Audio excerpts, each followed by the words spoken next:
J'ai eu aujourd'hui un entretien avec Alain de Chivray au téléphone, qui est installé désormais à Grasse, après un grave accident vasculaire, le président de la Fédération des astronautes de France.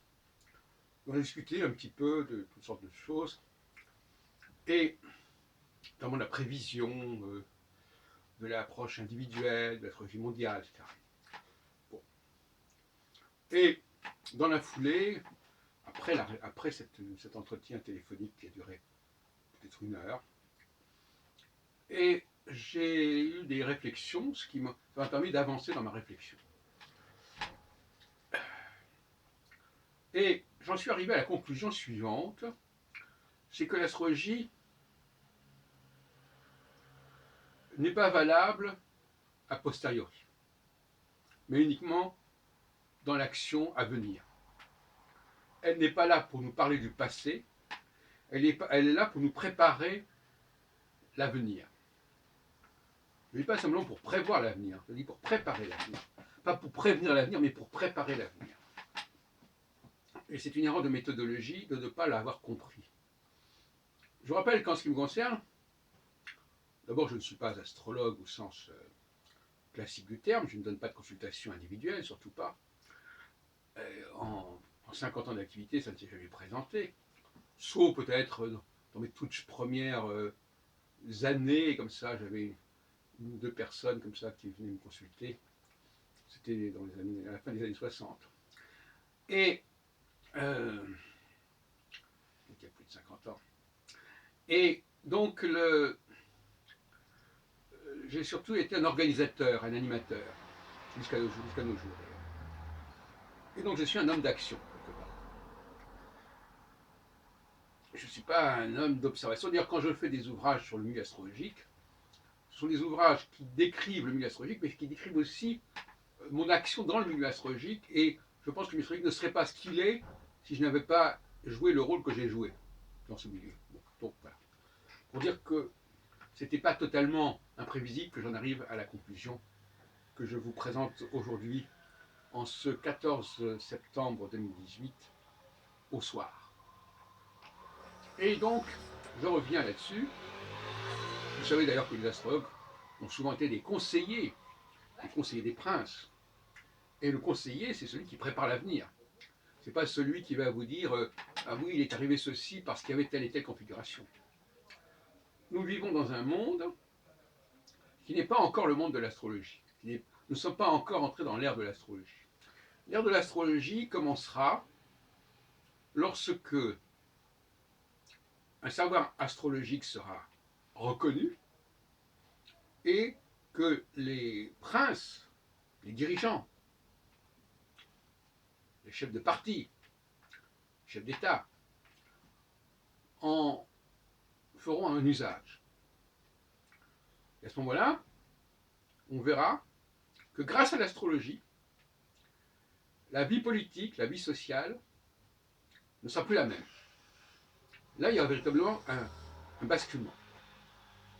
Je ne veux pas situer ça ni dans l'ère du Verseau, ni dans quoi que ce soit. Je dis simplement comme ça que les choses vont venir lorsque le paradigme astrologique tel que je l'ai décrit sera reconnu et accepté. Alors, qu'est-ce que ça veut dire tout ça? Ça veut dire pourquoi est-ce qu'on ne peut pas étudier les effets des astres dans le passé? Tout simplement parce que il y a déjà de facteurs qui rentrent en jeu. Et il serait vain de vouloir tout expliquer par l'astrologie. En revanche, mener une politique qui s'appuie sur l'astrologie, ça c'est tout à fait autre chose. On peut en faire le bilan. Donc, on ne peut pas confondre les choses. Donc la grande erreur des astrologues contemporains, notamment ceux qui ont fait l'astrologie mondiale, c'est d'avoir cru qu'on pouvait parler d'astrologie sans avoir l'oreille des dirigeants. C'est-à-dire que sans que l'astrologie, à partir du moment où tant que l'astrologie n'est pas acceptée, elle ne peut pas fonctionner. Je m'exprime de manière un petit peu provocatrice. Bien entendu que le processus astrologique existe de toute manière, et qu'on fait de l'astrologie sans le savoir, comme M. Jourdain faisait de la prose sans le savoir dans Le bourgeois gentilhomme. Mais il y a une différence entre faire les choses en les sachant, en toute conscience, et les faire sans le savoir et sans y accorder forcément de l'importance. Ça ne prend pas la même dimension, ça n'a pas la même intensité, ça n'a pas la même potentialité, la même puissance. Et c'est tout à fait la différence. C'est-à-dire que tant que le phénomène astrologique n'avait pas toute sa puissance, c'est-à-dire tant qu'il n'était pas consciemment appliqué, consciemment suivi, eh bien, il restait relativement insignifiant. Il restait mélangé, confondu avec d'autres facteurs. Donc le jour où l'on aura des dirigeants qui appliqueront les consignes cycliques que j'ai abordées, que j'ai définies, concernant ce trio de Mars, Jupiter et Saturne, qui passe par des cycles qui leur donnent des puissances variables selon les moments, selon les périodes, eh bien à ce moment-là, effectivement, on pourra parler d'un effet astrologique. Autrement dit, et je crois que les scientifiques le comprennent très bien,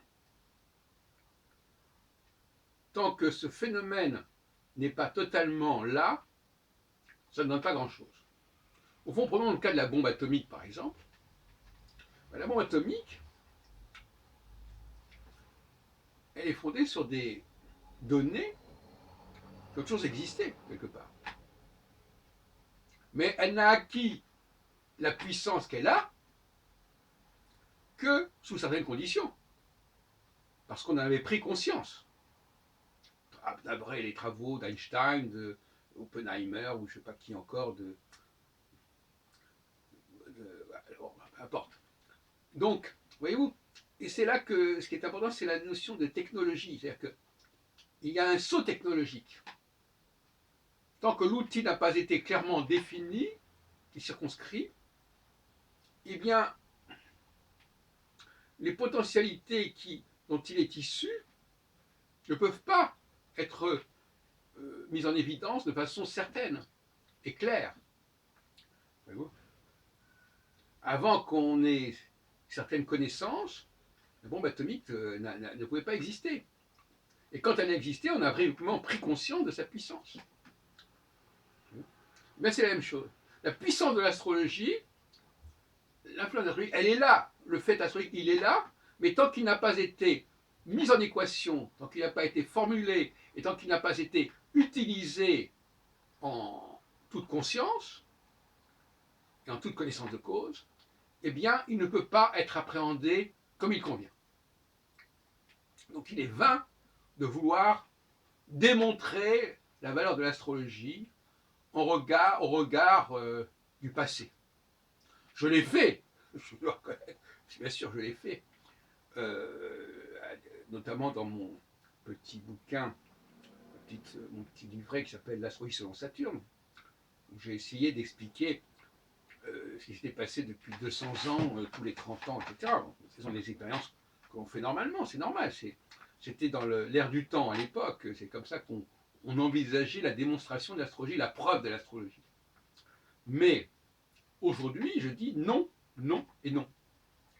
D'ailleurs, Barbeau, quelque part, c'est ce qu'il dit d'une certaine manière, quand il dit il faut faire des prévisions pour prouver l'astrologie. Mais ce qu'il ne dit pas, c'est qu'il ne s'agit pas seulement de faire des prévisions. Il faut que ces prévisions soient entendues par les responsables politiques, par la classe politique.